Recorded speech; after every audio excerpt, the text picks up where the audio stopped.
Welcome into a brand new edition of WarUp on the WPIAL. Greg Warnock, Jeff Upson with you here.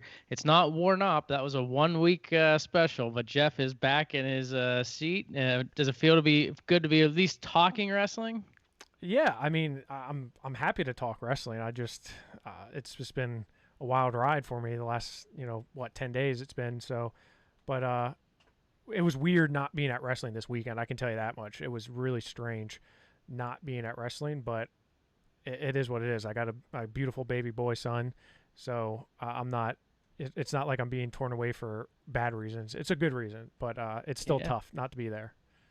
that's a great reason. So, but you missed some good wrestling for sure, Jeff. I'm sure you got the chance. The great thing about this COVID season, I guess you could say, on is the fact that if you are unable to go to tournaments, you can see pretty much everything with the streaming that's going on right now. Yeah, and we talked about it off air. I probably saw more wrestling, like actual, not being there, but I saw more wrestling just as a whole because I got to watch the different super regions on Flow. I got to switch between mats and matches, so I was able. And look, no one was interrupting me, but my 10-day-old son. A diaper change is different than someone talking to you for a half hour. So it had its advantages for sure. Well, some good wrestling taking place. We're going to start in AAA, where the WPIAL definitely shined. 29 total wrestlers will be coming home with a medal, advancing on to Hershey for next week. 29 out of a possible 39, and that's. We've had some really great years, pretty recent for the WPIAL, but this is another one. Definitely a strong performance. And when you look at 106 pounds, Tyler Chappell just continuing to be rock solid, gets the title in all close bouts. He put together a total of 7 points in his 3 matches, but that's enough. Kind of like his brother Dylan, right? He's super tough to score on, is Tyler, and he does it to get the championship. Yeah, and actually he did it against two District 3 wrestlers in Camden Williams and Dom Flat. So, he had some, and Rocco Fratello as well. So he actually had 3 District 3 wrestlers that he beat en route to that Super Region Championship. But you're right, Tyler's very similar to Dylan in the sense that he's hard to score on. He's a good scrambler. He's able to close out matches. We've seen him be in a lot of close matches, but he's always kind of in control of those matches. So I was not surprised. I thought that match with Camden Williams was that's probably like a final match because Williams has 4 wins over Flat this year. So Williams was probably the guy looking at number 2 in the bracket, but Tyler was able to find a way to win that one. So yeah, he's wrestling at the right level at the right time headed into Hershey. Andrew Benny finished in 5th place. They did wrestle the top 6, and I understand why, I guess, if a wrestler can't go. But I got to be honest with you, Jeff. If I finish in the top 4, if I'm injured, I'm still going to Hershey. All I got to do is make weight, and I'm getting a state medal. And it is so hard to get in the top 8 in Pennsylvania that I don't think I would miss my chance to get a medal. Yeah, I mean, I agree with you in the sense that I'm going regardless, but I do like the fact that they wrestled down to the 6th place. I like the idea of having those 5th, 6th place finishers in the WPIAL. To be honest, I can't believe that they, in normal years when they're sending 4 wrestlers to the state tournament, that they don't do a 5th and 6th. Every other district or region does that. I don't understand why the WPIAL doesn't. It's nice to have. And you had mentioned Benny. He actually was able to beat Nino Walker in the consolation round, and then he dropped a tough 2-1 decision to Camden Williams. So, I thought Benny wrestled well. He came back to take 5th. Overall, I thought the WPIAL was well represented here. You look at this coming weekend and Hershey, and basically all they do is they put the East champion on one side, the West champion on the other side, and then it's a formula from there. So essentially the 1st and 3rd place finishers out of the West are on one side of the bracket, and the 2nd and the 4th place finishers out of the West are on the other side of the bracket. So what that means for Tyler Chappell is he's got Camden Williams on his half of the bracket again in Hershey. Yeah, and I would say he's on probably the tougher side of the bracket just because you have a guy from Stroudsburg, Josh Janowitz from Stroudsburg District 11 area. He was a state qualifier previously, kind of had a not so good super region tournament, Luke Serini from Abington Heights is a super tough sophomore. And of course, Camden Williams. So I expect Camden Williams to come out and wrestle Tyler Chappell, and I believe Carson Wagner from Northampton will come out on the top half. So I think we could have a good finals match here. Yeah, absolutely. And Chappell has every opportunity here to be a state champion, in my opinion, here at 106 pounds. 113 pounds, Vinny Kilkeary of Latrobe gets upset in the finals. He drops a 9-7 decision to Camden Williams of Manheim Township. Also here for the WPIAL, Troy Homan of Penn Trafford. He finishes in the top 4. He gets a 4th place finish. A big win over Joseph Simone as well as Nick Allison in the consolations to get to that 4th place finish. Aiden Lewis of Cedar Cliff, a state runner-up last year, does not make it to Hershey. Not only does he not make it to Hershey, he finishes in 6th place in the Super Region. The story here, and probably the story of the Super Region, was Camden Williams. Really tough freshman. We've seen him throughout the year keep on making jumps. He beat Aiden Lewis last week in the South Central Regional. I was not surprised whatsoever to see him beat Kilkeary. It's a bad matchup there. Kilkeary, the way Camden Williams was able to wrestle, he kind of wrestled his style the whole time, and he's going to come after you in specific ways. And if you're not, if you don't scout him, if you're not prepared for that, it could be tough. And I think that's what's happening with these guys that are wrestling Camden Williams. They think they're going to be traditional, and he's like not so fast. He just kind of does things untraditional and non-traditional. If you go back and watch the match with Jacob Van D, that was, I think, really telling of where he was at. I thought after he beat Van D 7-3, I was definitely picking him to win in the finals, and that's saying a lot considering how good Vinny Kilkeary has been this year. I just thought Camden Williams he had the hot hand, especially on Saturday. And when you look at the state bracket, Van D and Williams are on that same side. Kilkeary on the top half. Do you like a rematch of? I guess first, do you like a rematch of Williams Van D and then potentially Williams Kilkeary? Yeah, I mean, 113 is an interesting one because there's a lot of tough guys here. There's not a lot of guys here who are going to be pushovers, right? You have a freshman, Mason Ziegler from Quakertown, who's good but hasn't really been tested a whole lot. Troy Homan, Jack Russo from Delaware Valley is a guy I'm super high on. He won a very tough East Region, Super Region, beating Cale McIntyre and also Charlie Bunting from Nazareth. So I do expect a Van D and Williams rematch in the semifinals, and I expect Jack Russo and Homan to be a really good match. Jack Russo is just, man, he's tough. But the way Homan wrestled this past weekend, I would not be surprised to see an all-WPIAL semifinal between Kilkeary and Homan. If I'm Kilkeary, I'm feeling pretty good about where I'm at, though. 120 pounds. The WPIAL had Mac Church of Waynesburg win the title. The big upset, I think, came in the opening round. Chad Ozias of Connellsville, a 5-2 win over Lane Akey of Bellefonte. Church ends up beating Ozias, and then he beats Schindeldecker in the finals.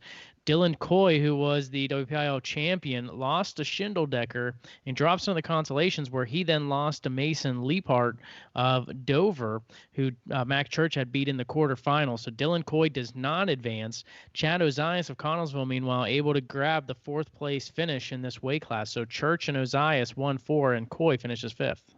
Yeah, this was a weird one because, Dylan Coy definitely underperformed. He came in with a 25-1 record. His only loss on the season was the Mac Church, who he had beat the week prior. Schindeldecker, he's a tough, savvy junior. He was 3rd place in the state as a freshman.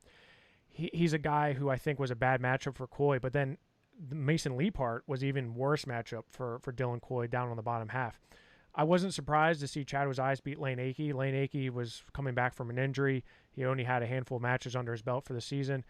He was a returning state medalist, but I just thought Chad Ozias could definitely beat him. And then actually he loses to Leapart, who beats Coy after that. I think, if you're Mac Church, okay, you didn't get a rematch with Dylan Coy, but you did everything right. You beat Leapart 6-1. You beat Chad Ozias 5-1, and then you beat Schindeldecker in a tough match 4-3. I would have liked to see him open up more in the finals. I thought he looked good his first 2 matches.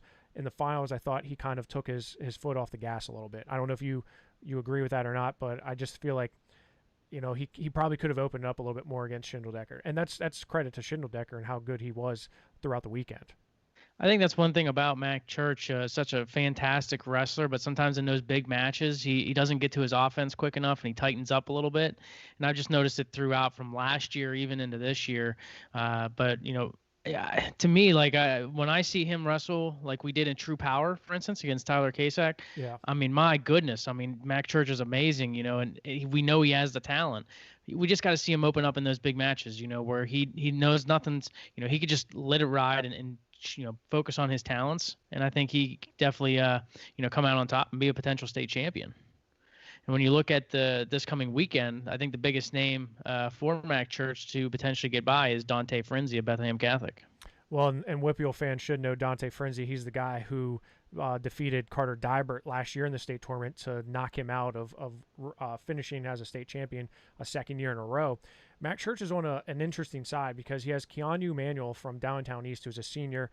If you remember him, he lost to Vinny Kilkeary in the state tournament last year in a very tight match. I believe it was either first round or quarterfinals that he wrestled Kilkeary.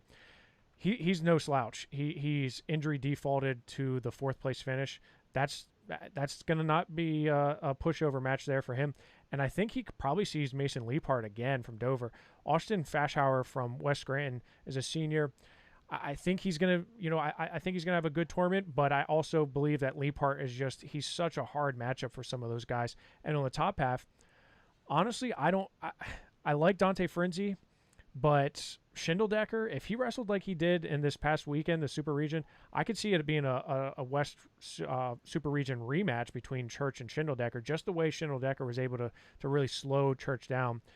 Frenzy's kind of in that same boat of like, hey, if I slow down a match and I just squeak out a win, he tends to take his foot off the gas a little bit. So Chad Ozias, I would not be shocked if Chad Ozias ends up beating Frenzy either.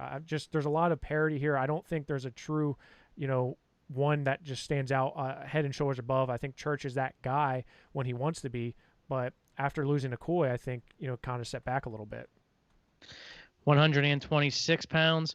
The one other big surprise, I guess, is Ethan Bergen of Hempfield dropping a 11-6 decision to freshman Luke Simcox, who had a great tournament. He got to the finals, but Carter Dybert of Franklin Regional able to win the title, a 4-2 win. Ethan Bergen comes back for third place, pinning Matt Repos, a Central Dolphin, in the third and fourth place match. But Dybert finishing 1, Bergen 3. And if you go back and watch the Dybert and Simcox match, Simcox was very close to a reversal to tie that match and take it to overtime. Simcox wrestled a heck of a weekend, man. I was very impressed with him. I saw him at Powerade and I thought, okay, yeah, he's good, but he kicked it into a different gear here at the Super Region. He won the Northwest Region, comes out with a state champion right off the bat, and just he really looked like a savvy veteran. He wasn't wrestling like a freshman. After that, he beats Repos from Central Dolphin, who we know last year is who defeated Mac Church to send him into the consolation round. Beats him 5-3 pretty convincingly, and then really hangs with Carter Dybert. I was very impressed with Luke Simcox. Dybert, I thought, looked very good in the first two opening matches against Steven Spitko and Alicia from Manheim Township. He outscores them 21-1, and then Simcox, I give all the credit to him because, man, he looked really good throughout the weekend. He's going to be on the top half of the bracket with Tyler Kasak of Bethlehem Catholic and Matt Repos as well. Bottom half, you got the two WPIAL guys on the same half, Ethan Bergen and Carter Dybert. Yeah, and unfortunately, I think that's probably what we're going to see in the semifinals is another Ethan Bergnick and Carter Dybert match. I do totally expect them to meet in the semifinals. Not taking anything away from Shippey and Fendora, but these guys are just on different levels, I believe. And then on the top half, I believe we're going to see Simcox and Kasak in the top half for the semifinals at 126. And honestly, I think if Kasak can get out a win there, I think he's going to push whoever comes out in the bottom big time. I think you throw Dybert and Kasak into a bag and toss them around. I think it probably goes maybe 6-4 in favor of Dybert, but Kasak's he's very, very tough. We've seen that last year, so it's just a matter of who shows up, right?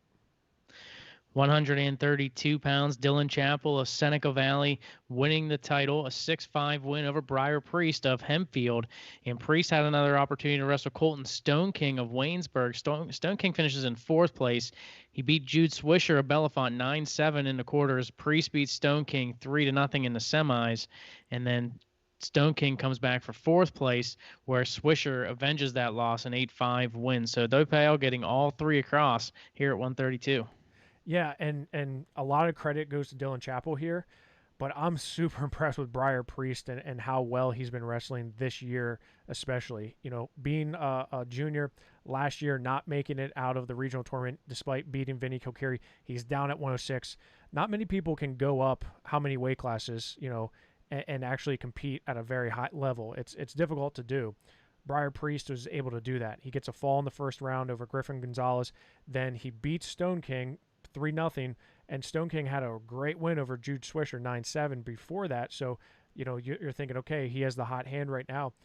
And of course, Dylan does what Dylan does best, man. He closes out matches. I thought Dylan's match with Braden Bauer from Williamsport was a key match for him. Bauer's a no slouch whatsoever. He's a junior. They're actually both going to be Bucknell teammates. They're both committed to Bucknell. Dylan a year ahead of him. And then Chappell's able to find a way to win against Priest like he always does. So, yeah, I thought the WPIAL was well represented here, despite the fact that Stone King then dropped the match to Jude Swisher. You know, I thought all 3 of these guys wrestled really, really tough. And I think Dylan's wrestling very, very well right now. I mean, we talked about him, you know, at times not getting to his offense. I think he knows now he's got to get the points on the board so that way then he doesn't get in those 1-0, 2-1 matches. And I'm just really excited to see how he does this coming weekend. It's a tough weight class here at 132. You talk about those top 4 out of the West, all solid wrestlers, but then you throw in Nate Lucier from Coatesville, Matt Mayer of Bethlehem Catholic. It's going to be a fun one at 132. Yeah, you know, and you said it with Dylan wrestling very smart. He's wrestling like a senior who's been there before, right? You're not a 2-time state runner-up, and you don't learn a few things, right? He's been wrestling really smart. That's why he's my pick to win it. However, that bottom half, Matt Mayer, Jude Swisher, great first-round matchup. Matt Mayer had Nathan Lucier dead to rights. He was up big on him. He had a huge cut above his eye, had it wrapped up and taped like 9 times. That definitely screwed with him. He kind of broke a little bit. Lucier, he's a Super 32 medalist, one of the best in the state currently. I'm not sure who's going to come out from that top half. I think Lucier Stone King's a first good opening round match, but heck, Briar Priest, you can't count him out, right? I really don't. I can't say that. You know, I think he beats Kelly Kakos from Perkiomen Valley. I think Jude Swisher, Matt Mayer winner, is going to push the heck out of Dylan Chappell, whoever should win that. I don't know. I think there's a lot of unknowns here. If I was a betting man, I would say in the finals would be Chappell and Lucier. But again, you know, crazier things have happened. That's for sure. Yeah. I mean, I agree with you. I think Priest could definitely get in that final mix. I'm just really high on how Chappell's been wrestling right now, and I expect him to have a great tournament here next week as well. 138 pounds. This was a bonkers weight class here in the Super West region. Finn Solomon had himself one heck of a tournament, had a tight one against Matt Sarbo of Altoona in the opening round, 10-7, but followed that up with a 9-1 major decision win over Dylan Evans and a 12-1 major decision win over Cole Hamid in the finals. WPIAL also getting 3 across here, 1, 2, and 4. Chandler Ho of DuBois, the number 3 wrestler here. Dylan Evans finishing in 4th place. And then you still have Josh Miller of Central Dauphin, Dom Frontino of Shippensburg, 5-6. Matt Sarbo is the 7th best wrestler in this weight class. That's just how deep this weight class was to have Sarbo being the 7th best guy. But WPIAL, another strong showing here at 138. I mean, you said it. It's bonkers. 138 was absolutely bonkers. I was so psyched to see this bottom half of the bracket shake out. But what I underestimated was the wrestlers in the top half with Chandler Ho and Cole Hamid and how they were going to wrestle. So let's break it down to a simple term. Dylan Evans avenges a loss from the state tournament last year. He beats Josh Miller from Central Dauphin, who he had lost to in Hershey a year prior. He comes out on a 4-2 tiebreaker win. Very good match. Then has a not-so-good performance against Finn Solomon. You said it. Finn Solomon had a heck of a weekend. He picked a good weekend to really turn it up and turn his offense up. After that opening round match with Matt Sarbo, I'm thinking, okay, he's going to have his hands full. And then all of a sudden he started wrestling, like the Finn Solomon we saw maybe his freshman year. Yep. Dylan Evans comes back. He beats a tough Frontino from Shippensburg, and he loses to Chandler Ho, who I thought had a great weekend. I really look at this and I say, the Cole Hammett and Finn Solomon match, yes, it was 12-1, but that score is not indicative of where these two are at. I mean, these two are very much closer than that. I think it's who shows up on what weekend, because all three of those guys from the WPIAL, they've all beaten each other. They all had wins and losses over each other, and they all advance to the next round, which is what you want to do. So who knows? Next week we could be saying this is Dylan Evans who's winning this. It really wouldn't shock me to see that happen. Yeah, and I really expect all three of them to have a strong showing in Hershey. Kyle Houseman of Council Rock North is your top East wrestler, and obviously he is a stud. Andrew Harmon of Bethlehem Catholic also in that mix, but I really like the WPIAL outside of Kyle Houseman to really show up well here. Yeah, and this is a very deep weight class, not only in the WPIAL but across the state. Kyle Houseman and Dylan Evans may be one of my more favorite first round matches. And I say it's first round, it's really the quarterfinals, but I think it's probably one of the better quarterfinal matches of the tournament is Kyle Houseman and Dylan Evans. Houseman, we saw him at True Power. He wrestled Jude Swisher, looked really good. He had a great Super 32 a week prior. I expect Houseman to win, Cole Hammett to win, have a matchup there between Hammett and Houseman, two guys that we saw in True Power, and then Finn Solomon and Chandler Ho, probably a rematch there. I don't know. Andrew Harmon's tough, but I'm not sure if he has enough for Chandler Ho, especially if Chandler wrestles like he did last weekend. So a lot of depth here across the state, but hey, I wouldn't be surprised if Dylan Evans upsets Kyle Houseman. I would not be surprised to see that. And then I wouldn't be surprised to see Cole Hammett beat him and end up in the finals and beat Finn Solomon. I mean, honestly, it's just these guys are so close. They're neck and neck. It's hard to say who's going to come out on top.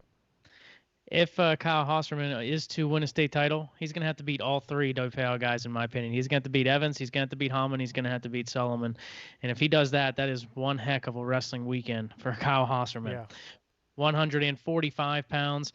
John Altieri of Norwin is your champion. Wyatt Henson of Waynesburg, number 2. Ty Linzenbigler of Hempfield finishes in 4th place.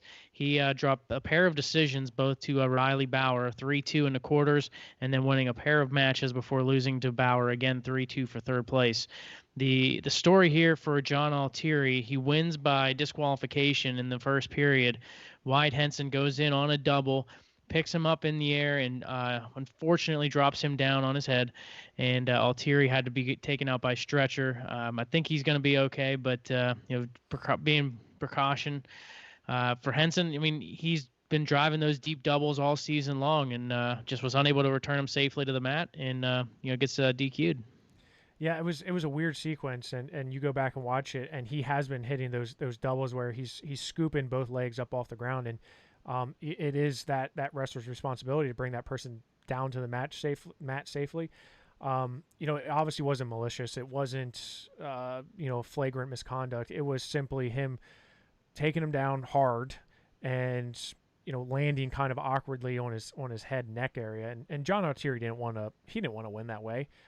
He certainly did not want to have to not wrestle Wyatt Henson a full 6 minutes. However, that's the way it is, right? And we send our best wishes to John Altieri. I think he's going to be fine to go for Hershey. Like you said, I think most of it was precautionary with the neck area, especially with everything going on with the spinal injury. So I think he's going to be okay, and I honestly think he's going to do just fine in Hershey. I think we could potentially see that match happen again in Hershey, and I also don't think it's going to set back Wyatt Henson. I think he was upset and aggravated by it. But I think he's probably going to move past that and go get another state title. Yeah, absolutely. And, he draws the top half of the bracket now where he's going to have Sam McMonagle on the top half. John Altieri could potentially see Riley Bauer of Williamsport again in the semifinal for the right to get to the finals. Yeah, actually, it's funny you say that because I expect it to be a Riley Bauer coming out on the semifinals and John Altieri coming out and wrestling that one. And that was, like you said, them wrestling in the super region, that was a tough one. That was a tough tiebreaker match, 2-1. And Altieri was wrestling close kind of the whole weekend. He wrestled Regan Lefevre from Hempfield, beat him 1-0. Then the tiebreaker match with Bauer. I think, he's got to open it up a little bit more like he did against Ty Linsenbigler. That McMonagle and Linsenbigler match on the top half is probably second or maybe even ahead of that Kyle Houseman, Dylan Evans match in terms of excitement for me. I really don't know what to expect with that one. I think Linsenbigler wrestled really well at the Southwest region, or I'm sorry, the West Super region. Wyatt Henson, I think he comes out. I think he's going to win another state title, and I think there's a good chance that he could see Altieri again in Hershey. Yeah, I agree with you 100%. 152 pounds, that bottom half of the bracket was absolutely crazy. Paniro Johnson defeats Jared Kessler 9-4. Rocco Welsh wins by major decision over Bryce Buckman. Welsh defeats Paniro Johnson 7-3. And then Alejandro Herrera Rondon and Welsh in the finals once again, but AHR wins by injury default this time around. They do not end up wrestling with one another. That's why I'm sporting the Seneca Valley shirt they gave us, Jeff, because 3 champions for Seneca Valley. That's a heck of a tournament for Seneca Valley to have 3 champs. But on the bottom half of the bracket, Paniro Johnson ends up wrestling Jared Kessler again for 3rd and 4th. This time he wins by fall. So no surprise at all as far as who the top 4 out goes, but it's AHR, Welsh, Johnson, Kessler. Yeah, and that's how it goes in the state, 1, 2, 3, 4. That they've been ranked that way for basically the whole year, and not a lot's changed this past weekend. So AHR is still kind of on a different level. And although we did not see him and Rocco wrestle, he looked very good throughout the weekend. He just looks like a different type of wrestler, I think, than we've seen in years past. Jared Kessler, obviously you're in a tough section or tough bracket. You lose to Panero Johnson twice, a guy who you beat at True Power, loses to him in the regular season. I think Rocco's match with Panero Johnson was a very critical match for him, because if you go back and watch it, that 7-3, Panero wasn't in that match, and I love Panero Johnson, but he wasn't even the realm of threatening to win that match. Rocco was just wrestling so well. That's why I thought, man, is this Rocco's time to take down AHR before going into the state tournament? Unfortunately, he did not compete. I think, it was a decision that was made in the best interest of him and, staying healthy and making sure that his head and his mind and his body are in the right place going into Hershey. So, it is what it is. But overall, this is 1, 2, 3, and 4 in the state. That's probably how it's going to end up in Hershey the next week. Yeah, we're going to see semifinals where Jared Kessler had Rocco Welsh on the ropes just 2 weeks ago, or a little over a week ago in the WPIAL semifinals. Kessler was up. It took Welsh getting the takedown in the final 15 seconds to win that match. That's on the top half of the bracket, and we could see for the first time Johnson and AHR on the bottom half. Yeah, I'm looking forward to all these matches here. 152 pounds. You look at the state bracket, and again, these 4 obviously stick out. But then you have Evan Gleason from Bethlehem Catholic, who's 13-0, returning state medalist. That's a tough matchup with Jared Kessler. I think those 2 are probably going to be in a tight match. I think Rocco has no problem with Chase Barlow. I think Panero Johnson and Zach Martin will be a good match, but I think it's probably going to be a Panero Johnson AHR semifinal and a Kessler Welsh semifinal. But again, Gleason, maybe that's not giving Gleason enough respect. I think Gleason is a guy who, he's going to battle with the best of them, and he's undefeated in one of the toughest districts in the state. So I would expect him to come out and battle. He had a tough win over Zach Martin from the Chamonix, who is a state medalist. So, but the story here is the WPIAL. There's no doubt about that. 160 pounds, Cole Spencer of Pine Richland, a very solid tournament on his way to a title. Took some late points in order to beat Ethan Richtner of Bellefonte, but Spencer is your champion. Chase Kranitz of Norwin also getting out with a 4th place finish. Yeah, and this was an interesting weight class, because outside of Spencer, you didn't really have guys that you thought, all right, this is a lock to get to the finals, kind of like we talked about 152. Ethan Richtner, yes, that's a guy who has been there before. He's undefeated.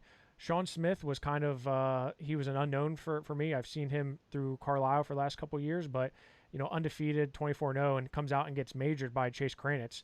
And then Chase Kranitz gets pinned by Ryan Fry from Redline. Now, this is weird because Ryan Fry lost to Sean Smith in the South Central Regional Finals, comes back and beats him, and then he pins Chase Kranitz in the third place match. So it was kind of a weird bracket. But the story for the WPIAL is Cole Spencer continuing to be that steady horse, that consistent wrestler who's just finding ways to continue to win. He gets that fall over Ryan Fry and then has a very convincing win over Richtner. I'm really excited to see Cole Spencer coming into the state tournament because his only loss is to Avery Bassett from Midwest, super tough guy from the AA. I'm excited to see where he ends up in Hershey.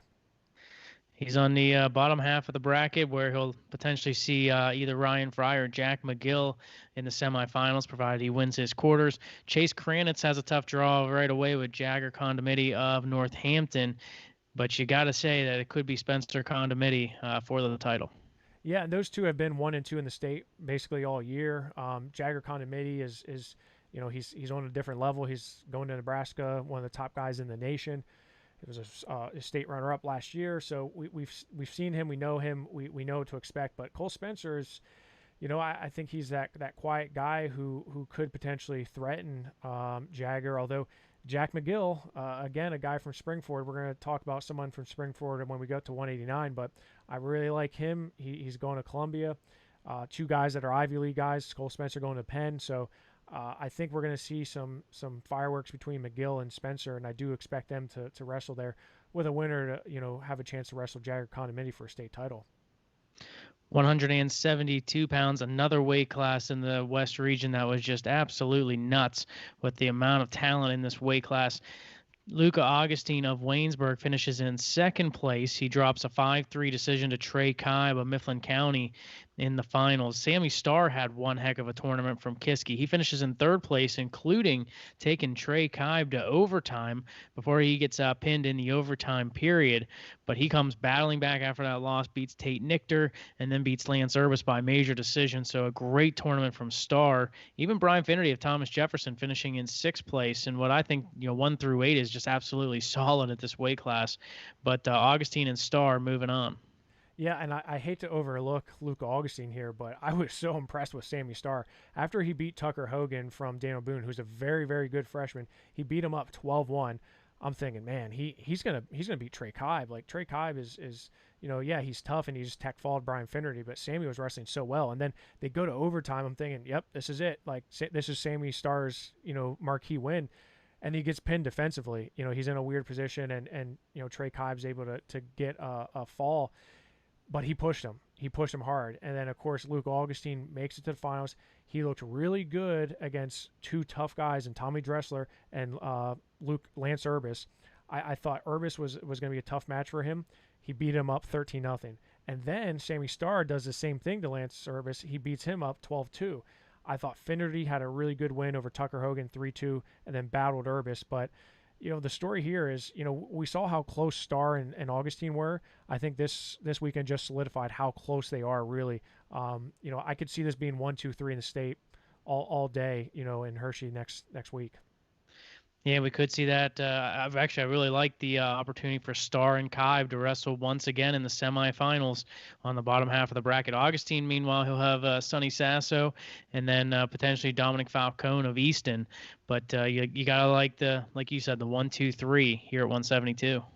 Yeah, actually, there's really little doubt in my mind that we're going to see a Sammy Starr Trey Kibe rematch. I just can't see Louthney from LaSalle, who's a senior, transferred in from District 12. I can't see him hanging with Starr, and I don't see Romanelli from Downtown East hanging with Kibe. So I expect those two to meet in the semifinals again, and probably what will be a good barn burner match. I think Augustine's able to get past Sonny Sasso.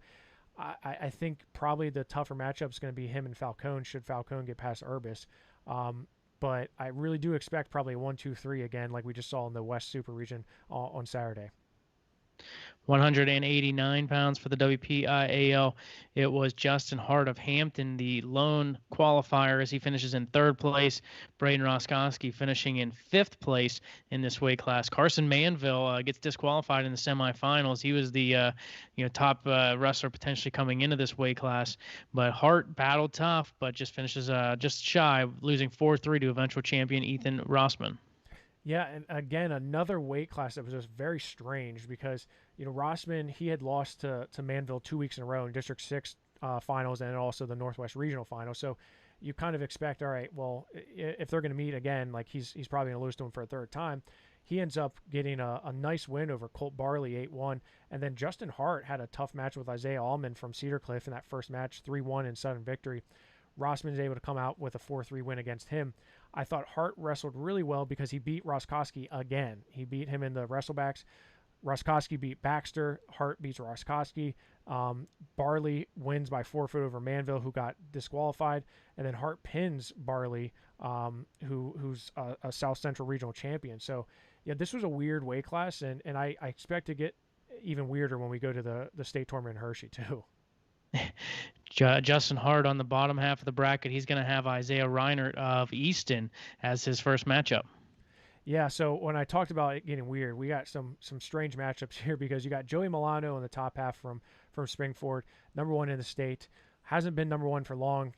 Drew Cleary was the number one guy for most of the year. He loses to Joey Milano in the semifinal match after losing to Reinhardt in the Northeast Regional Tournament. This one, I believe Milano and Cleary are going to have a rematch in the semifinals, and I think it's probably going to be Reinhardt and Rossman on the bottom half. But again, Hart, like if he shows up and wrestles, Hart's going to get to the semifinals. It's just a matter of, like, we saw him in the consolation round open up. When he slows down and shuts down, like that's when he loses the guys he shouldn't lose to. So if he can just keep on wrestling and keep finding ways to score, I think he has a really legit shot to make it to the semifinals and potentially the finals. Yeah, he's another one of those guys likes to keep a lot of matches close, but at the same time, he's when he opens up, I mean, he's just so dangerous. So hopefully, with it being his senior year and last opportunity, he does that and opens up a bit here in Hershey, knowing he's got a medal secured. And that's another interesting thing. I think this tournament's going to be a little bit different than most years because all the guys have a medal secured. So I'm wondering if we'll see some guys kind of open up a little bit, especially once if they lose that first match, how they may just start flying from there. 215 pounds, WPIAL gets a third and a fourth place finish. Logan Harmon of Armstrong in third. Cole Waitman of Bell Vernon in fourth place. Waitman losing 3-0 to eventual champion Josh Harkless. Harmon losing 7-2 to Jake Lucas in the semifinals. Harmon and Waitman did not wrestle. Waitman ends up injury defaulting out. And Ty Banco of Trinity also finishing in fifth place. He had a pretty good tournament as well. But 3 and 4 here at 215. Yeah, and I hope Cole Waitman's good to go for Hershey because this would be his second state medal. And if you remember last year, the state tournament, he injury defaulted to sixth after making it to the semifinals and losing to Dorian Crosby of Cathedral Prep. Harkless had a great weekend. He beats undefeated John Campbell and then beats Waitman 3-0 and then avenges a loss from a week prior to Jake Lucas. So there's no shame in losing to that. And then he pins Ty Banco. Cole Waitman does. He pins Ty Banco in under a minute. I'm curious to know if Waitman's okay and he's good to go because if he is, he's going to be a threat. It's just a matter, is he healthy and is he ready to go for Hershey? With that fourth place finish, he does draw Ryan Kaka of Sun Valley in the opening round, and then he'll likely have Jake Lucas in the semis. Logan Harmon, meanwhile, drawing Jason Henderson of Delaware Valley. Yeah, so if you look on paper, Kaka and Waitman were number 1 and number 2 in the state, again, basically all year. So you have a 1 and a 2 in the first round or at the quarterfinal round of the state tournament. That's kind of why I was thinking, like, okay, like if you can wrestle that match against Harmon, why not wrestle it? Because now you're opening yourself up to a huge match with Ryan Kaka, who's going to Navy. He's an absolute stud, and also being on the same side as Jake Lucas. So Harmon's going to have his hands full with Jason Henderson from Delaware Valley, returning state medalist. He's going to Old Dominion for football. I think he's going to have his hands full there. But, yeah, the question for me is Waitman if he's healthy, because he could come out and beat Ryan Kaka and kind of, cruise into it. I don't know. I just need to know how healthy he is. 285 pounds for the WPIAL Isaiah Vance. Hempfield, 2 dominant showings, 2 quick falls to get to the finals and set up the match with Nate Schoen of Selinsgrove. Schoen did beat William McChesney of Greensburg-Salem by fall to get there, and also a major decision, Dawson Dietz of Hampton. So Schoen had to wrestle all 3 WPIAL guys to get there, and then Vance just wrestled outstanding. A 7-2 win for Isaiah Vance over Nate Schoen. And then the WPIAL comes back 3-4. Dawson Dietz of Hampton, William finishes in 3rd place. He beats William McChesney 3-1, and McChesney finishing in 4th. Yeah, again, a weight class with a lot of star power here. You have 2 guys that were state runner-ups last year, and Nate Schoen from Selinsgrove and Isaiah Vance from Hempfield. You know, Schoen's a 3-time state medalist, now a 4-time state medalist. He has a state championship to his name. He's undefeated. He was 36-0 heading into that match. But Isaiah Vance wrestled so smart. He wrestled so well. He had a game plan, and it worked to perfection. He used his weight. He used his heavy hips. All of Schoen's attacks were thwarted right away, and he scored off of them. I thought Vance wrestled outstanding. You know, Schoen's a guy who likes to throw people around. He's kind of goes for some big moves, but you know, Vance just, man, he wrestled really well. Very impressed with him throughout the tournament. And, man, if he wrestles like that again next weekend, there's no one that's going to stop him. And you look at next weekend, you gotta like the chances of Vance and Schoen for part 2. Schoen's on the top half with McChesney. Dawson Dietz is on the bottom half with Vance. Yeah, I'm looking at this bracket, and I'm thinking for sure we're going to see a rematch here between Vance and Schoen. And you know, Dietz is going to be in there as well, but I really do think that Schoen and Vance are probably going to see each other again. You know, even McChesney, you could see McChesney come out on that bottom half as well, or the top half as well, to wrestle Schoen in the semifinals. So, yeah, I expect a rematch here between Vance and Schoen, and I think it's going to be a good one. And why don't we go ahead and see if Isaiah Vance is available to join us now, kind enough to join us and talk to us a bit. Isaiah, thanks for joining us, and congratulations on your title. Thank you.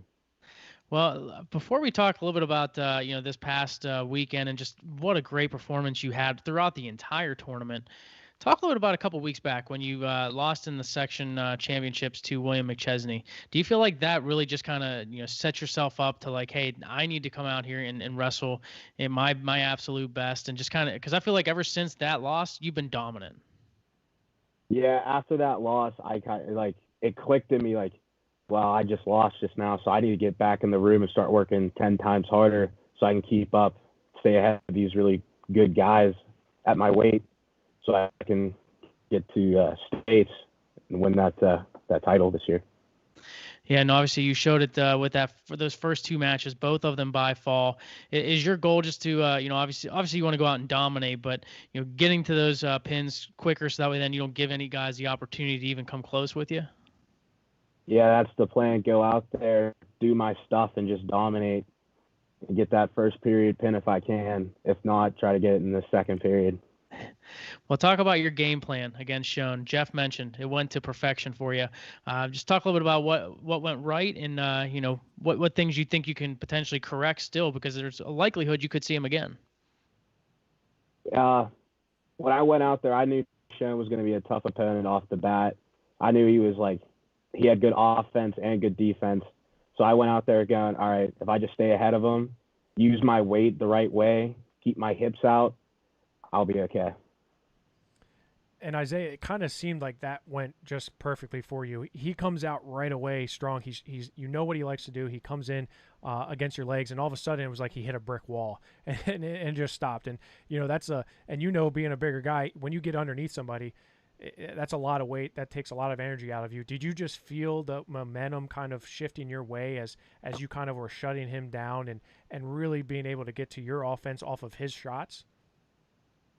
Yeah, after that first encounter we had in the beginning, I felt, okay, if I keep up this pace, I'll be okay. Because, like, I knew at the beginning, like, I was the heaviest heavyweight there. So I was going, all right, I'm just going to use my weight and my speed and get ahead of these guys. And Greg kind of alluded to it, but how you've wrestled Billy McChesney like what 5 times already this year? It had to be pretty cool to not have to wrestle him again. I feel like that's like a broken record that just gets over and over and over again. You're like, all right, can I please get somebody else to wrestle? Was it nice not having to wrestle him? It was nice, but I do like wrestling Billy because it's always that really strong guy to go up against, see how you do. But me and Billy have been going at it for years. Yeah, you guys definitely have been going at it for years, and we love watching you guys battle. You were a state runner-up last year, losing to Hunter Kaka, but you made it to the state finals, right? Saturday night inside the Giants Center. This year, obviously a little bit different, right? There's only 8 of you left. Not going to have the large crowd there, but I'm assuming having that experience of being in the finals of the state tournament in Hershey probably helped prepare you for what's to come on this Saturday. Would you agree? Yeah, I definitely agree with that. Wrestling. Oh, go ahead. I was just going to say, in terms of how that match went down, you probably ever since then have been working for that second chance to get to the state finals and win a title. Yes, ever since that loss last year, a day later I went back in the room with my grandfather and we came up with a new game plan to get me ready for next year. And I think it's really working out well this year. And how cool is it that, we talked to you after Powerade, which was a great win that you had over Cole Deary from Malvern Prep, avenging a loss from the year prior. You're going to Army West Point. You're going to be there with your teammate Ethan Berg. That's got to be pretty cool that you guys are kind of going together and kind of continuing your journey, because you guys have been on this one for quite a while. Yeah, that was really cool. I remember when Ethan when he decided he was going to go, the coach sent me a text, and then an hour later, Ethan texted me going, "You better go." Yeah. And I got to give credit to your assistant coach of Hempfield, Brandon Matthews, who wrestled for Peters Township and now at Seton Hill. And man, I heard he takes a beating from you in the room every day. Like, you got to take it easy on him this week, all right? Yeah, no. I have to give him a lot of credit because he helps me with my speed in the room a good bit, keeps me on my toes. Well, that's the way to, definitely got to give him one more week of beating, right? Because you got another tough matchup still. I mean, getting that rematch potentially was shown. You got to make sure coach gets a couple more beatings in, right? Yeah, it's going to be a rough week. Well, hey, congratulations, Isaiah, on winning a championship. Best of luck as you head into Hershey this coming weekend, and we hope that we can talk to you next week after potentially winning a state gold. Yep, thank you for having me here. It's been an honor.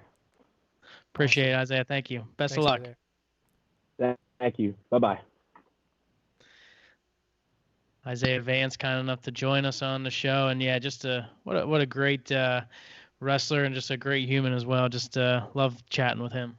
Yeah, I love talking with Isaiah, and I liked what he said about McChesney. He's like, I like wrestling Billy because he's a strong guy and he makes him better. And I actually 100% believe him when he said that he and his grandfather, after losing to Katka, went back in the room, and his grandfather's been there every step of the way with him, man. And being a state champion himself, I just it'd be very special for him to join his grandfather and be a state champion.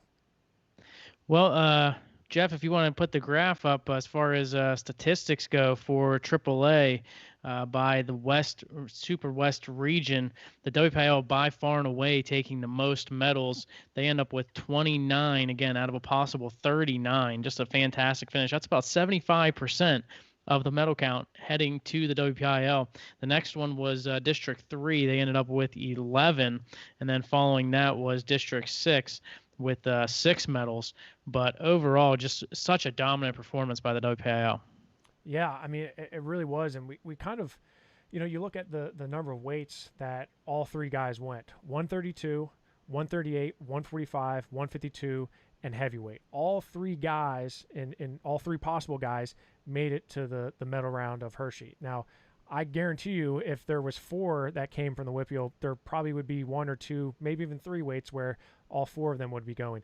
There was only 2 weights where only one WPIAL wrestler made it. That was 106 and 189. Every single other weight had at minimum 2 wrestlers from the WPIAL make it to the state tournament. or the state medal round. Yeah, it was, and District 3 wrestled really well. I thought they had some good wins, but man, District 7 just, I guess by and large we're not really that surprised that they wrestled as well as they did. But you look at the winning percentages; they're 81 for 50, in total, versus teams or District 3 they're 47 and 15. 39 wrestlers, 81 wins, 50 losses, 9 champs. 9 champs. The only other district to have a champ was District 3, and they had 2. So that's, that's kind of, it's kind of crazy to see. I'm sorry, and District 6 had 2 as well. I don't know why I missed District 2, but only 3 districts had champions, 9, 2, and 2. It's pretty incredible, Greg.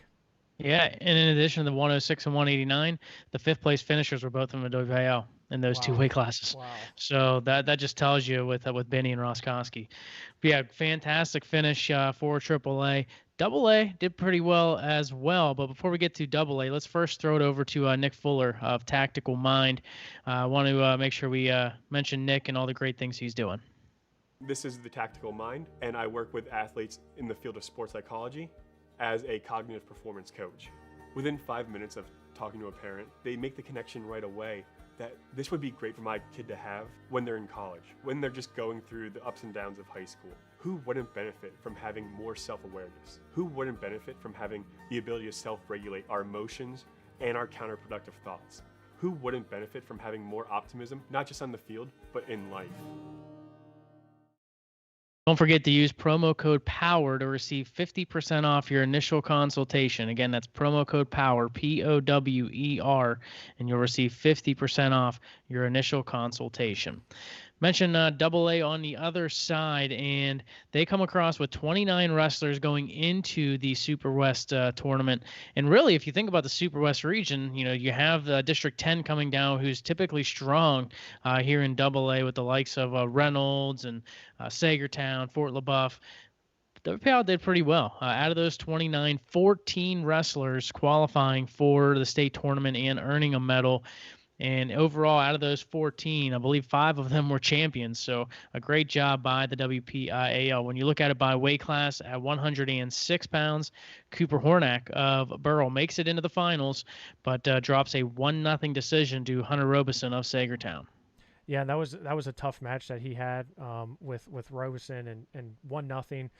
He kept it close with Louis Gill from Hickory. That was a 3-2 win. So we knew that it was going to be, Hornack was going to be in the hunt with Robeson and Gill and Bainey. So, it probably could see that again, depending on where people shake out here. But we could potentially see a rematch there. And you look at AA, Hornack's got a tough draw. He gets Brandon Wenzel of Montoursville in the opening match. Wenzel, a 3rd place finisher out of the East, out of the East region. And if he wins that match, he could see Landon Bainey out of West Branch, and that was a back and forth match in the Southwest Regional Tournament. So Hornack's going to have a tough road to get to that final, but definitely has that opportunity to potentially see Robeson again. Yeah, I mean, you draw a state champion the first round. I mean, that's that's a tough thing to do. But I think Hornack's gonna, and Wenzel hasn't really. I mean, he had a step back last weekend, but Hornack I think is gonna push him. I think there's a lot. I don't think there's one guy here who stands ahead of the rest. I think you look at this. I think literally everyone on that top half could win a state title between Burke, Bainey, Wenzel, and Hornack. And I also think you look on the bottom half, Smith, Gill, and Robeson can all win titles. I think Stephen Harris from Conwell Egan is probably the only guy who's not in the hunt. Everyone else would not be shocked at all if they come away with a state title. 113 pounds for WPIAL. Chris Vargo of Bentworth moving on with a 3rd place finish. He actually got upset in the semifinals by Cohen Bainey, a Bald Eagle area 5-1, and it was a 1-1 match, and he got gave up 2-2 late in the 3rd period. Vargo major decision Bainey the week prior, and I think that was a big surprise for how badly he beat Bainey the week prior. But Vargo losing there, coming back for 3rd place, he had to beat Damon Michaels of Elizabeth Forward. Winner of that match was going on to Hershey. And unfortunately, it didn't last long, only 46 seconds whenever Michaels got hurt, and it was a deep double leg shot from Vargo. Michaels' legs just went straight back, and it was kind of an ugly scene, to be honest. And really just hoping that Michaels is able to bounce back and come back, because he had a great freshman year. Yeah, he had a great freshman year. Chris Vargo has been wrestling really well. I just think this was another kind of weird bracket. Cohen Baney takes third in the Southwest, but comes out and wins it. He beats up Bryce Beatty from Mount Union in the finals 12-2. But Vargo's first match with Callan Bowman was a barn burner, 10-8 in second tiebreaker. That was a really huge match for him. Callan Bowman doesn't even make it out of the state or the super region, and he was a state finalist a year prior. So, for Vargo, the good thing is he has another chance to advance and compete. He's going to be a state medalist, and really, you look at the state bracket, who knows where he can finish. He's kind of in a position where in the bracket he's got Gavin Bradley, who's really, really tough, but even if he loses that, he can wrestle back. Yeah, and if he can get that win over Bradley, I think that could be one of his toughest matches to get to the finals, because then you get back to that rematch, the third showing against Cohen Baney. So he has already beaten him once. He's majored him once. He does have the loss to him, but you could have that opportunity to wrestle him one more time, and then Jaden Pepe up top would be the guy to knock off to potentially win a state title. I've just been super impressed overall with Vargo throughout this entire freshman year. I mean, he's just been outstanding to watch. 120 pounds of WPIAL does not get a wrestler through, but I just got to mention really quickly, Jeff, Mason Gibson, Gary Steen. Wow, that was a match, and I can't wait for round 2. Yeah, I mean, you were there front and center for round 1 at True Power. You called that match. That was a heck of a match. And this one didn't disappoint either. I mean, that last takedown by Gibson was just insane. You can see the highlight of those 10 seconds on our Twitter page. But, this is must-watch wrestling between these two. And I can't wait to see it for a third time either.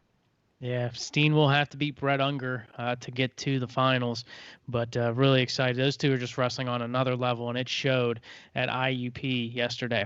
126 pounds, Joey Fisher of South Park. He is the lone WPIAL wrestler going on. Joey Senapal of Burgestown finishes in 5th place, but Fisher going on and did it in dominating fashion. Really, he was never really in a position where he felt like he would lose any one of the matches. Yeah, and I watched that match with Connor Saylor in the finals, and yeah, it was 3-0, but he was in control of that match, and I expect Joey Fisher to continue wrestling that way as he enters his final trip to Hershey this weekend. Yeah, and that he's got Gable Strickland on his half of the bracket, and then Scott Johnson, who beat Strickland, is on the top half. But overall, the way Fisher's been wrestling, the way he's been just controlling guys, as long as he wrestles his match and his style, I don't see anyone beating him here in Hershey. Yeah, I would agree with you there. Strickland is not a guy I'm going to look past at all whatsoever. I think he easily makes it to the semifinals, does Fisher. I think that Strickland will be in there as well. Scott Johnson has been wrestling really tough as a sophomore from Muncie, earning his first state medal this year. But, Connor Saylor is up there. Gabe Gramley is up there as well. Should Scott Johnson come out, I think he would push Fisher, but I agree with you, Greg. If Fisher wrestles like he has been all year, I can't see anyone stopping him. 132 pounds. A solid tournament for Kyle McCullum, a best center. He is your 4th place finisher. Also, Jamison Pokliembo of Mount Pleasant finishing in 6th place. It came down to McCullum and Pokliembo for the right to advance to Hershey. McCullum had a big win in the quarters over Kane Kettering of Reynolds in overtime. And then after losing to Arrington, McCullum and Pokliembo go to overtime. McCullum winning there 3-1 to advance. Yeah, that was huge for that junior. I mean, he had a big win over Kane Kettering, a junior, 4-2-7 victory. Loses to Arrington, no shame in there, but then battles in tiebreaker to make it to the blood round, or to make it to the the 3rd and 4th place match. So yeah, good showing by him to earn his first state medal.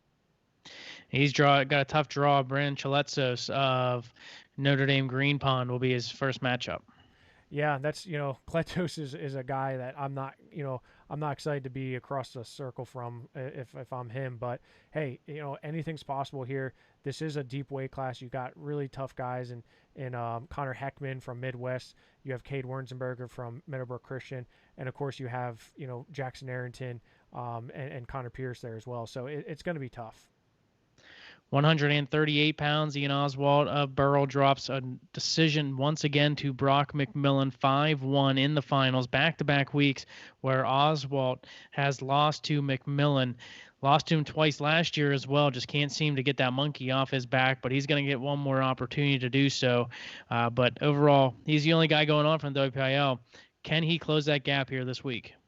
Yeah, I mean, so I definitely think he can, but I think, you look at his where he lays on the bracket. He's going to have Connor Hare from Montgomery in the first round, who's a freshman, really, really talented, a guy I've been pretty high on all year. So, although he wants to get to McMillan, I wouldn't want to put the cart before the horse, because if you look at Connor Hare, he's a guy who can easily earn an upset victory. And, I think Brock McMillan, that's a testament to him and how, it's hard to beat a guy as many times as McMillan has Oswald.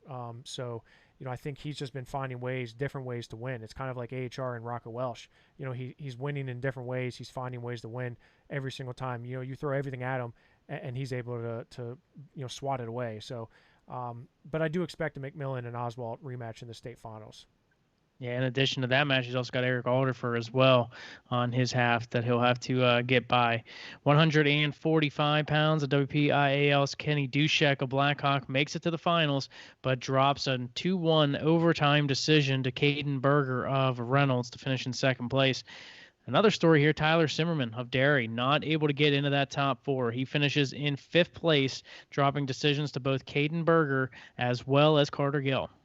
Yeah, and on paper, it's not surprising that Simmerman did not make it out, just because on paper he had already lost to Gill at the Powerade tournament, and Berger beat Gill. So in the rankings, it goes Berger, Gill, Simmerman. So not as entirely surprising, but kind of surprising because he has over 150 wins in his career, and he's a state medalist prior. So I was surprised more so that Kenny Dushek lost to Berger. I thought Dushek had been wrestling, and I still think he's wrestling really well. I just think he wasn't able to figure out Berger in that match. I watched that match. Did you see anything in that match, Greg, where you thought Dushek could have done better in certain positions? Do you feel like, he wasn't wrestling his best? What were your thoughts being there? Because I watched it on video, and I had a few thoughts. Yeah, I felt that overall, both guys were kind of getting attacks, but I thought Dushek just wasn't getting his angles and wasn't getting his shots that he normally sees. He was able to defend Berger pretty well, but he wasn't getting in his own positions. Yeah, that's kind of what I would go back to a Powerade and watching him wrestle John Altieri and versus Caden Berger, and I thought had he wrestled like he did against John Altieri, he probably would have beaten Caden Berger. But you're right, he wasn't setting up he wasn't able to get to his offense as much as I think he would have liked to. And Caden Berger, I thought, just did a good job of slowing him down, right, and being able to control the pace a little bit. So that very well could happen again. You look at the state bracket. 145 is stacked. Kenny Dushek's going to have Patrick Edmondson right out of the gate from Southern Columbia. He's a state medalist prior. I think that's going to be a tough match. And, of course, you have Levi Haynes on the top half with him. So Levi Haynes, Kenny Dushek, they were 1 and 2 in the state for a very long time.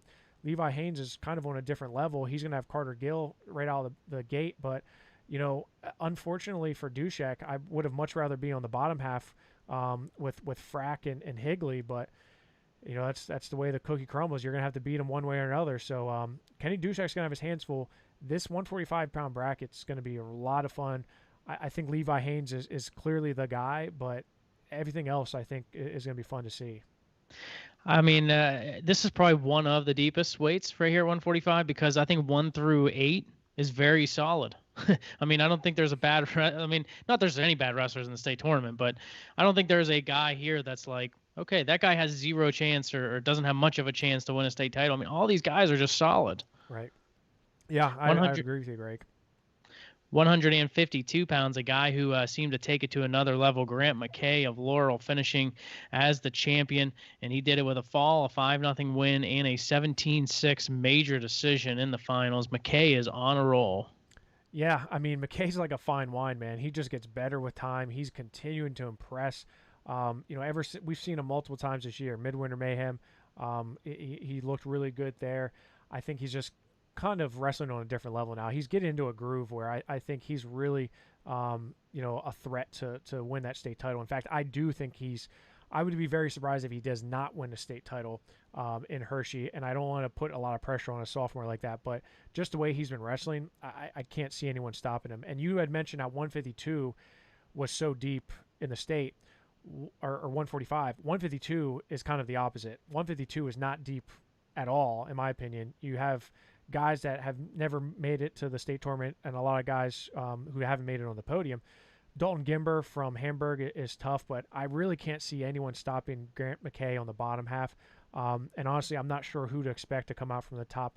Devin Deem from Montgomery may be that guy, but Gimber, he probably could sneak through there. But I really think McKay, this is his to lose, in my opinion. 160 pounds, AJ Corrado of Burrell. He is your champion. Also from the WPIAL, Oleg Melnick of Carlinton. He finishes in third place. First with Corrado. Last week we had him on the show, and he talked about, hey, I need to really open my offense. And he really, he didn't. Corrado had a 1-1 score with McMonagle, got a late takedown in the third to win it, had to go to overtime with Wyant to get his takedown, and then going to ultimate tiebreaker to beat Casilio. Just really struggling. I know he injured his shoulder against Wyant, so I don't know how much that's been playing a factor. I know he's been kind of battling with some injuries, but Corrado, to me, he gets the championship, but I'm sure he's saying, hey, I got to open up more come next week. He's definitely going to have to open up more. You look at the state bracket, my gosh, he draws Nolan Lear the first round. Nolan Lear takes fourth out of the East Super Region. That was a kind of a wild bracket. Holden Garcia from Notre Dame Green Pond ends up winning it. Avery Bassett, and you remember Avery Bassett, he beat Cole Spencer, so that kind of shows you where he's at. Avery Bassett's a stud, was third in the state last year, going to George Mason. He's probably going to come out from that match with Casilio, potentially. Holden Garcia and Ryan Wyant should be a good match. I really don't know who to pick here because AJ Corrado could very much lose his first match with Nolan Lear. And we could have a Lear-Gimber semifinal match. I agree with you, Greg. He did not open up as well as he wanted to. You're playing with fire, going to overtime and tiebreakers with some of these good guys. And, you're now in the medal round. You can't really do that. You certainly can't do that with Nolan Lear. So 160 is going to be a fight. I'm really excited to see 160 because there's about, I would say, 4 to 5 guys here who legit can win it. I think Avery Bassett, Nolan Lear, AJ Corrado, Holden Garcia, and Bailey Gimber could all end up winning it. It's just a matter of who comes out on top and who's able to show up. Yeah, 145 being a fun weight. 160 is also a very fun weight class.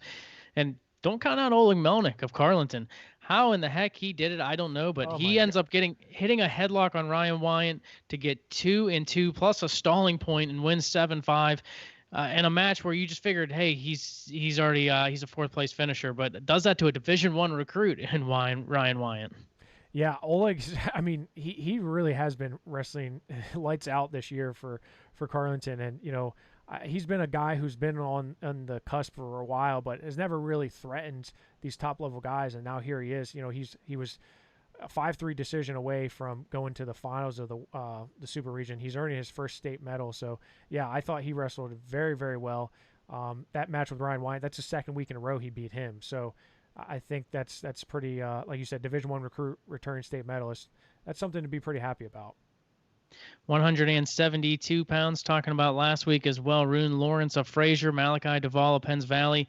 Duvall takes the early lead up 4-0, but then Rune Lawrence scores the remaining 9 points. He gets 4 points to take it to overtime, and then gets 2 and 3 near falls in the overtime period to win 9-4. Rune Lawrence is your champion. And how about Ethan Barr of McGuffey? After losing an opening fall to Rune Lawrence, battles all the way back for third place. Yeah, Ethan Barr was as good as Rune Lawrence was. And I hate to say we expect it from him, but after watching him the last couple of weeks, we really do expect him to be as exciting and dominant as he was. But Ethan Barr was 5th in the Southwest region. He was 3rd in the Super region. That's incredible how he turned that around. His match with Gage Musser from Commodore Perry was 2-1 tiebreaker. That was huge. Musser came into the tournament with a 24-1 record. He loses Duvall 8-3 and then drops down to Barr. Barr then pins Church. I'm really impressed with Barr, especially how dominated Rune was against him. Barr was just he wasn't in the matches with Rune, and Rune's fun to watch, man. He is a serious title contender as we go into the final week in Hershey. And you look at that Hershey bracket, Rune Lawrence is on the same half as Ethan Barr and Ben Hobbart of Palisades. Hobbart and Barr will wrestle in the opening match. So that could be a great matchup, Hobbart and Lawrence, if Hobbart can get past Barr. But then you got Gavin Garcia on the top half of the bracket, as well as Jake Jones and Malachi Duvall. This is another weight class that's pretty deep. Yeah, so I'm looking at this, and I think it's going to be Garcia, Duvall, Hobbart, and Rune Lawrence in the semifinals. And, personally, I've seen more of Duvall than I have Garcia this year, but Garcia has just been – a steady horse that's always finds ways to win. He has that great genes in him, being a Garcia brother. I feel like he's probably going to be the guy to come out from the top. But Malachi Duvall, we very much could see a Rune Lawrence, Malachi Duvall part 3 on Friday night. And Duvall has led both of those matches, and it has taken Rune Lawrence to come back in both of those to win it. So there's been a couple of exciting matches so far between those two, and should be fun to see if we can get it one more time. 189 pounds, Ethan Finch of Sheffield had to defeat all 3 WPIAL wrestlers, which we've been talking about for the last couple of weeks of how strong the WPIAL is at 189. He beats Shane Kemper 9-0 major decision, then beats Patrick Cutchember of Quaker Valley 8-6 in overtime, and then beats Trent Schulteis of Freedom 5-3 in overtime. Schulteis ends up being the second place finisher, and this is the same guy who finished second in his section, third in the WPIL, but he finishes second here after winning the Southwest region last week. Meanwhile, I think one of the other stories, I always thought Cutchember and Kemper, at least one of those, I thought WPIL would get at least 2 guys on the podium and to advance. Neither of them advanced. After their losses to Finch, Cutchember loses to Ian Eckenrode by fall, which he was up that whole match, and it was just Eckenrode battled back. It was a back and forth match throughout. And then Cole Karpinski of Greenville goes to overtime with Shane Kemper and pins him in overtime. So both of those guys 1 win shy.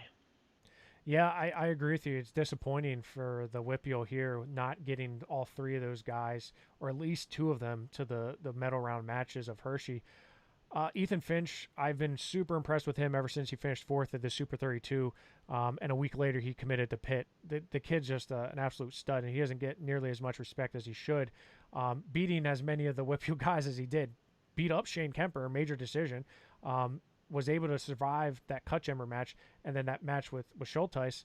Again, he just finds a way to win, but I would agree with you, Greg. You look at Cutchember and Eckenrode. I have Cutchember winning that basically 9 times out of 10, and Kemper Karpinski, again, back and forth. I think Kemper probably wins that most times, but it's just unfortunate. It's right who's had the hot hand at the right time, because Cutchember was literally a takedown away from making it to the finals of the Super Region, and then he ends up not making it even to the state medal round. So tough to see, but Cutchember, he's going to come back. He's a junior. He's a raw talent. He's got a lot more years of wrestling to go in front of him.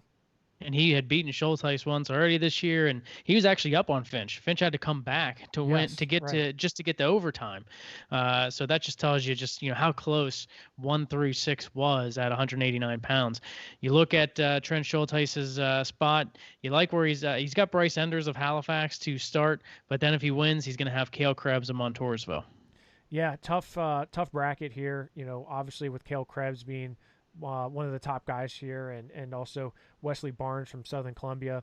Ethan Finch is on the bottom half. So if I'm Schulteis, hey, at least I'm on that top half with Enders and Eckenrode, who Eckenrode. I think he's going to beat Enders. I think it's going to be a Krebs Schulteis match. Who those two have wrestled back and forth. Wrestled at Powerade this year, and then of course Barnes and Finch on the bottom, I believe, is going to come out, but. Hey, Schulteis, it depends on what Trent shows up, man, because he could be in the finals or he could be, in 8th place. It's just a matter of what one shows up. Yeah, no, I agree with you completely. 215 pounds. How about the dominant performance from Dayton Pitzer, as he wrestled all about 5 minutes total in his 3 matches, and one of those lasted about 3.5. 2 first period falls in the semis and the finals to win it all. Also going on is Eli Reese of Knock. He and Colin Milko of Carlinton had to wrestle for the right to advance, and Reese beats him 4-2. Milko finishing in 6th place. But Pitzer, the story with the dominant performance. Yeah, Pitzer's just wrestling on a different level. You know, ever since he came back from that injury last year, he's just really been stepping it up. I mean, his only losses are Nick Feldman. He's just been wrestling on a different level, dominating guys. And now the West wasn't nearly as deep as it has been, right? But there was a lot of tough guys there. Dylan Bennett from Montoursville is on that top half of the bracket with Eli Reese. Good job by Eli Reese. I thought, you know, for a guy who hasn't quite been there and hasn't been a threat in his years in AAA, to come in and drop down the 215 as a senior at Knock and make it to the medal round matches, I thought was very impressive for him. I really don't think there's anyone that's going to come close to Dayton Pitzer next week in Hershey. I just can't see anybody. You know, I'm not saying he's going to pin his way through it, but I don't think anyone's going to touch him. Yeah, no, I agree with you. And a matter of fact, I was looking back through, and I can't remember the number it was. I want to say it was 5. I think he's wrestled 41 matches this year, and I think he's only made it 6 minutes 5 times. The 2 losses to Feldman, 2 wins over Cole Waitman, and then the win over Dylan Bennett of Montoursville at Powerade. Wow. I think that's literally the only times Dayton Pitzer has not gotten a fall this season. That's just so what? That's 36 falls this season. Just absolutely incredible. And just totally dominant. 285 pounds for the WPIAL. They do not advance. A wrestler, Mitch Miles of Laurel, finished in 5th place, and he dropped a couple of close matches, both to Marvin Beatty of Marion Center, as well as to Jalen Stevens of Myersdale. So the WPIAL overall here at 285 without a wrestler. But any thoughts on the region or the state bracket here? Well, yeah, I mean, Mitch Miles pins Jordan Shell from Girard in 22 seconds, makes it to the semifinals, and then loses to Stevens, who Shell then beats 1-0. So, I mean, this is not, like, for a rankings point of view, this doesn't make any sense, right? I mean, Nathan Taylor clearly the number 1 here, but, you know, Shell gets pinned by Miles in 22 seconds, comes back, wins 3 straight, including you know, a fall over John Rocco Danello, but also a 1-0 win over Jalen Stevens. So you can't make heads or tails of this. I think you wrestle this again tomorrow, you're going to have Taylor win it, but the rest of the 5, who knows? So, yeah, 285 is exciting, but Nathan Taylor, we saw, again, another true power wrestler. We saw, you know, he's wrestling really well. I'm excited to see him in Hershey. You look at the medal count overall in AA, mentioned 14 for the WPIAL with the 5 champions. And the WPIAL, by the way, having the most champions with 5, but also the pretty even as far as the split goes with the medals, because District 10's coming away with 16 and District 6 ties District 7 with 14. So overall, WPIAL hanging tough with both District 6 and District 10. Pretty even throughout this tournament. Yeah, 29 wrestlers, right? 14 medals, 5 champions. I thought that was, you know, clearly there's a lot of top-heavy wrestlers there, and you got to look at, you know, how many got weeded out en route to the West Super Region. So there's going to be a lot of guys there that, you know, aren't having that opportunity to wrestle. So yeah, I was impressed with District 7 overall in AA, because, you know, District 5, District 6, District 10, District 9, those aren't easy districts. You know, there's not a lot of pushovers in any of those districts. So I was impressed to see, you know, the winning percentage as high as it was for them. But overall, again, top heavy with 5 champs.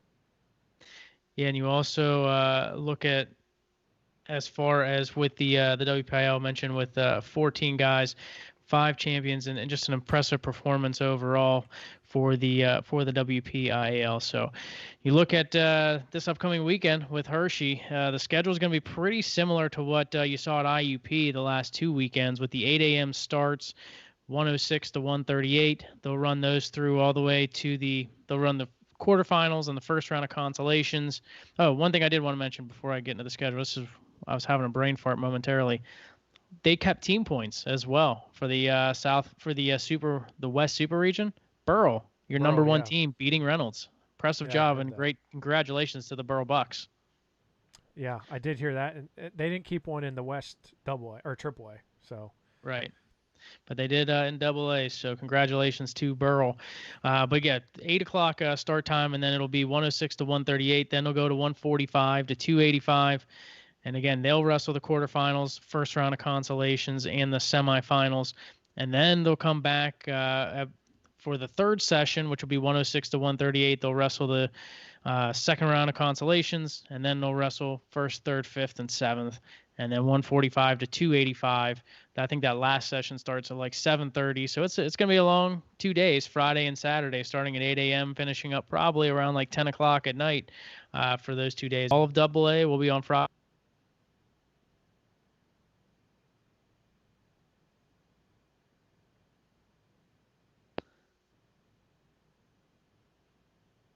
As Jeff just continues looking, I guess he has no comment to that. But Jeff, are you going to get the itch? Come this coming weekend? Oh yeah, absolutely I am. But I don't know if that's going to happen. So I mean, it is what it is. It's not going to happen, but I mean, it's all right, buddy. It's not buddy. going to happen, but I mean,